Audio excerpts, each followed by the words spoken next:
할렐루야. 오늘도 말씀으로 하루를 시작하는 여러분들을 주님으로 모두 축복합니다. 어느덧 더 샤이닝 모닝이 이제 두 번밖에 남지 않았네요. 네, 여러분들 끝까지 말씀을 잘 묵상하고 수련회에서 더 많은 은혜를 받으시기를 축복합니다. 오늘 우리는 이제 10장과 11장을 살펴볼 건데요. 오늘 말씀은 10장 18절에서 19절입니다. 또 사람의 모양 같은 것 하나가 나를 만지며 나를 강건하게 하여 이르되 큰 은총 받은 사람이여 두려워하지 말라 평안하라 강건하라 강건하라 그가 이같이 내게 말하매 내가 곧 힘이 나서 이르되 내 주께서 나를 강건하게 하였사오니 말씀하옵소서. 음, 오늘 10장과 11장은 다니엘이 금식하며 기도하는 중에 받은 큰 전쟁에 대한 환상을 이야기하고 있습니다. 1절을 보니 바사왕 고레스 제3년의 한 일이 벨드사살이라 이름한 다니엘에게 나타났는데 라고 말합니다. 다니엘이 금식하며 기도를 했습니다. 그가 그렇게 기도한 이유는 고레스 제3년이라는 시기에서 힌트를 찾을 수가 있습니다. 고레스가 왕이 되었을 때 이스라엘 포로들을 돌려보내며 성전을 재건하라는 명령을 내렸었습니다. 그런데 사마리아인들이 성전 건축을 방해하고 또 이스라엘이 제국을 배신하려고 한다고 거짓 보고를 했던 거죠. 그래서 고레스 3년 때 이 성전 건축이 중단되었습니다. 다니엘인 이 소식을 듣고 금식하며 기도했던 거죠. 다니엘이 어떤 기도를 했을까요?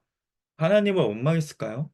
아니면 그저 어려움 없이 성전 건축이 잘 되게 해달라고 기도했을까요? 둘 다 아닙니다. 왜냐하면 어제 9장에서 보았듯이 박해와 고난이 있을 것을 환상을 통해 예상을 했기 때문입니다. 오히려 다니엘은 피할 수 없는 고난과 어려움 가운데 하나님의 뜻을 더 깊이 깨닫고자 하는 마음으로 기도했던 거죠. 12절을 통해서 우리가 알 수가 있습니다. 그가 내게 이르되 다니엘아 두려워하지 말라 내가 깨달으려 하여 내 하나님 앞에 스스로 겸비하게 하기로 결심하던 첫날부터 백성들에게 닥치는 쉼없는 고난의 현실에 대해서 그는 깨닫고자 했습니다. 이 고난의 역사 속에 있는 어떤 하나님의 손길을 파악하고 백성들에게 위로를 주고자 한 것 같아요. 그런 다니엘에게 제 신적인 존재가 찾아옵니다. 그때에 내가 눈을 들어 바라본즉 한 사람이 세마포 옷을 입었고 허리에는 우바스 순금띠를 띠었더라. 또 그의 몸은 황옥 같고 그의 얼굴은 번갯빛 같고 그의 눈은 횃불 같고 그의 팔과 발은 빛난 녹 같고 그의 말소리는 무수의 소리와 같더라. 이 신적 존재가 누구인지는 정확하지 않지만 마지막 전쟁 때 대적들을 심판할 영광의 주님, 예수님으로 보입니다. 그 영광이 어찌나 큰지 구절을 보니 다니엘이 혼절을 했다고 해요. 왜 이런 영광스러운 모습으로 나타나신 걸까요? 예수님께서 크고 두려우신 만왕의 주이심을 보이기 위해서입니다. 아무리 대적과 환난이 오더라도 주님이 영광을 보이시면 아무도 설 수 없음을, 누구도 그 앞에 설 수 없음을 우리는 기억해야 합니다. 또 우리 주님께서 이런 영광의 모습으로 나타나신 이유는 다니엘을 통해서 우리가 보는 이 환상이 영적인 권위가 있다는 것을 알려주기 위함입니다. 그렇다면 하나님은 이 환상을 통해서 우리에게 무엇을 알려주시고자 하는 걸까요? 혼절한 다니엘에게 천사 가브리엘이 찾아와서 일으키며 이렇게 이야기합니다.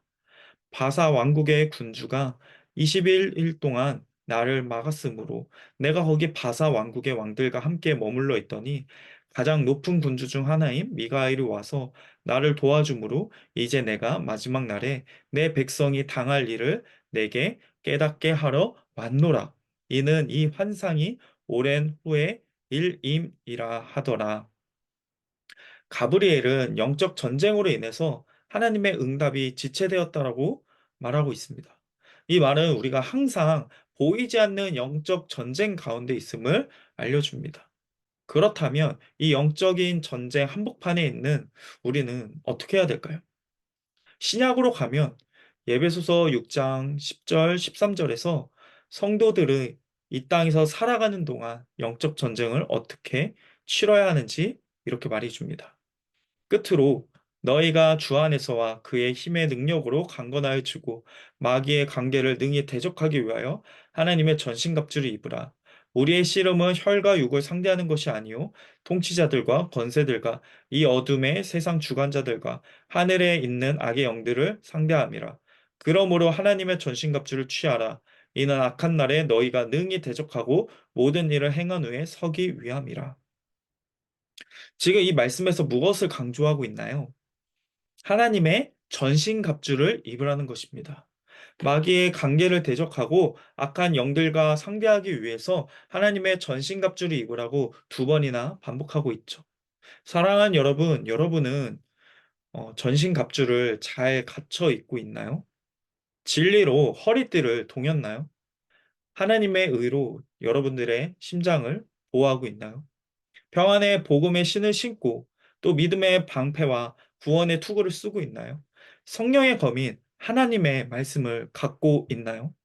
오늘 말씀을 묵상하며 하나님께 도움을 구하고 또한 여러분들이 전신갑주를 바르게 다 갖춰 있기를 축복합니다. 말씀을 마무리하도록 하겠습니다. 오늘 말씀이 여러분들에게 힘과 위로가 되기를 축복합니다.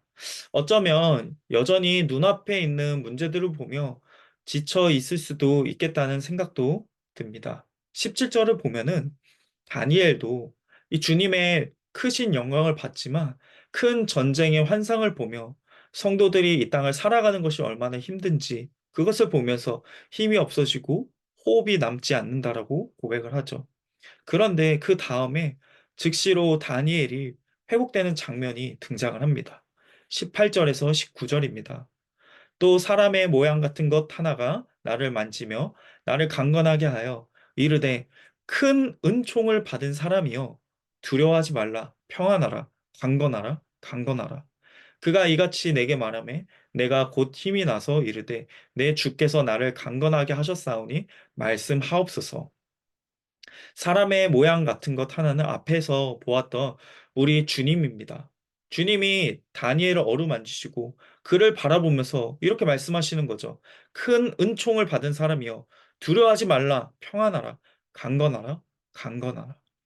우리 가운데 길고 긴 영적 전쟁이 있지만 낙심하지 않을 수 있는 이유는 이 크고 두려우신 주님께서 우리와 함께 하시기 때문입니다.